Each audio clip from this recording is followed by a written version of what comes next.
E você investe em fundos imobiliários? Por que o Barsi não investe em fundos imobiliários também? Não, a gente não investe em fundo imobiliário, né? Eu também não. Meu negócio é 100% em ações. Deixo caixa em CDB de bancão. Foi. Banquinho eu não passo nem na porta. Prefere ficar longe. É bancão, né? E deixo lá reserva de emergência. Que eu acho que é muito importante ter uma reserva de emergência. Isso é fundamental. Para uma pessoa começar a investir, ela precisa ter uma reserva de emergência. Se ela não tem, ela precisa dar um passo atrás. Sim. Porque sem a reserva de emergência, o cara, ele vai, num momento de queda, ele vai precisar de dinheiro. E aí ele vai fazer o quê? Ele vai vender. Vai precisar vender. Eu vou te dar um exemplo de uma coisa que aconteceu verídica. Tinha um cara que era médico, que ele começou a investir em ações, estava muito empolgado, eu tô ganhando dividendo, parará. E falou, cara, eu não tenho reserva de emergência. Nossa. Eu falei, cara, não. Isso foi antes da pandemia. Eu falei, não, você precisa ter uma reserva de emergência. Você tem que parar tudo que você está fazendo. Faz a sua reserva de emergência. Depois você volta a investir. E tudo bem. O cara me escutou. Chegou a pandemia, ele perdeu todos os pacientes dele. Nossa. Ele não conseguia atender mais nada. O cara que tinha uma renda, sei lá, de 20 mil por mês foi pra zero. Nossa. Imagina o desespero dessa pessoa, né? Foi pra zero. De ter uma renda chegada a zero. Exatamente. Aí ele chegou pra mim e falou assim, Jean, Obrigado. graças a Deus que eu fiz o que você me falou. Porque senão eu teria que ter vendido todas as minhas ações no pior momento possível da pandemia. E é isso que vai acontecer. O cara vai vender no pior momento. Depois sobe tudo de novo e o cara vai se sentir péssimo. Vai sentir muito mal. Então é fundamental que o cara tenha essa reserva. Então, respondendo, eu tenho só ações. Sim. E com essas exceções de caixa e reserva em CDB de bancão. Você acha que não compensa investir em fundos imobiliários? Ô Luan, qual a sua visão? Eu acho sim, cara. Eu vim de uma, eu gosto de falar, eu vim de uma família de construção. Né? Eu conheço um pouco desse mercado. Eu acho que é um mercado muito complexo. Né? Eu acho que é muito mais difícil do que a maioria acha que sabe alguma coisa. E eu tô longe de achar que eu sei alguma coisa. Eu aprendi pela experiência que eu tive familiar. Meu pai trabalhou 50 anos com isso. Né? E, cara, é muito difícil. Tanto que eu não invisto em imóveis, nunca investi para construir nada disso. Né? E eu acho que fundo imobiliário é um desses pontos que eu fico de fora por ter um histórico que eu conheço e eu sei que é complexo. Só que aqui dentro da bolsa, né, eu acho que é o seguinte. Eles colocaram uma roupagem que acaba sendo muito atrativa para quem está começando. Né, uma porta de entrada, o fundo imobiliário acaba sendo interessante. Então as pessoas entram porque paga dividendo de forma recorrente, etc. E tal. Então vai indo nessa. E muitas vezes um cara que está cansado, está de saco cheio lá de ficar lidando com o inquilino, né, que eu entendo, que é um porre, né, cara? Ele pega, vende um imóvel e aloca em fundo imobiliário. Né? Então o cara faz o pé de meia dele focando em fundo imobiliário. Só que eu acho que assim, que o fundo imobiliário ele te traz um retorno imediato muito interessante, mas no longo prazo isso não é tão simples assim. Entendi. Eu acho que ele te atrai, ele é muito atrativo nessa entrada, mas no longo prazo ele acaba deixando de ser. Eu vou te falar por quê.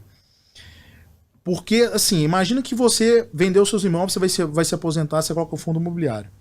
Né? O fundo imobiliário, ele acaba que chama muito subscrição. Né? E essa subscrição, ela pode acabar diluindo essas pessoas. E se você não tem como colocar, né, e retroalimentar sua carteira, já que você está aposentado, isso pode ser um problema. Porque você pode começar a perceber sua renda cair.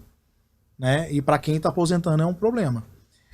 Então a pessoa tem que ficar atenta nessa questão, porque aquilo que pode ser muito atrativo no começo pode se tornar um problema no futuro. E aí o fundo imobiliário ele não tem projetos, ele não tem alavancagem de ganho de capital que possa aumentar de forma exponencial um dividendo. Verdade. Então, por exemplo, você pega uma empresa tipo Klabin, que a gente estava falando agora. Cara, se o cara começa ali investindo em Klabin, né, investindo em Klabin ali a R$2, Começou a comprar Klabin, fez Klabin. A empresa fez Puma 1, fez Puma 2, fez Puma 3. Cara, de repente, o cara, ele tem um yield on cost, que é o custo sobre o capital investido, o retorno em dividendo sobre o capital investido, de, cara, 20%, 30%. Isso um fundo imobiliário não vai te dar, cara, entendeu? No longo prazo é difícil, porque não tem a potência que um projeto de empresa dentro da sociedade ela retorna.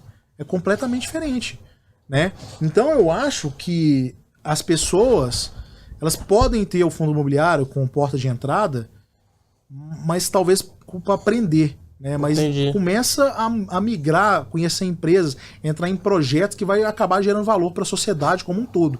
E isso vai ter uma puta de uma potência no final das contas, né? Então você pega, tipo, cara, Unipar.